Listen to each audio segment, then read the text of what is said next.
মই ইলেকশ্যন আছে অহা 8, 9, 10 একমাহ পিছত ইলেকশ্যনৰ আগত যাতে মই জিউবাক একবাৰ চাই যাব পাৰোঁ যে কামটো কৰি আপোনালোকক এই কথাখিনি ক'লোঁ আৰু আপোনালোকক সকলোৰে পৰা দোৱা আশীৰ্বাদ বিচাৰিছোঁ।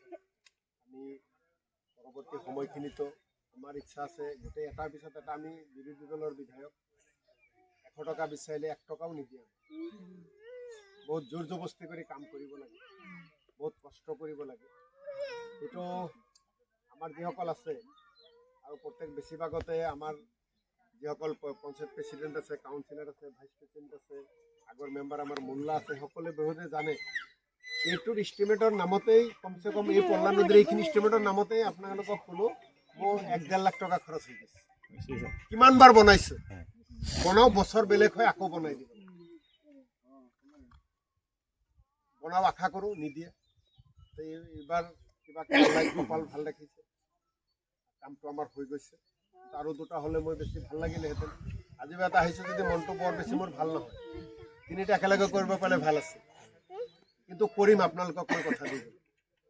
গতিকে আপোনালোকে সকলোৱে দোৱা আশীৰ্বাদ কৰিব। ইলেকশ্যনলৈ বেছি দিন নাই, 10-12 দিনৰ ভিতৰত নমিনেশ্যনে দিয়া হ'ব। আজি 9 তাৰিখ, 5-6 দিন পিছত ইলেকশ্যনৰ দিন বাৰ ঘোষণা কৰি দিছে। গতিকে আপোনালোকে সকলোৱে সহযোগ কৰিব। 9 বছৰ আপোনালোকৰ লগত থাকিলে সমষ্টি বহুত ডাঙৰ দেখা নাযায়, কিন্তু এটা কাম কৰিবলৈ গ'লে বহুত মই বিধায়ক হোৱাৰ আগত কি আছিল এতিয়া কি হৈছে, আৰু এটা ভাল কাম কৰি আহিলোঁ। জাৰাবাৰীৰ পৰা দাবিলাপাৰা ৰাস্তাটো বহল ৰাস্তা কৰাৰ কাৰণে আধাৰবিলাক কৰিলোঁ।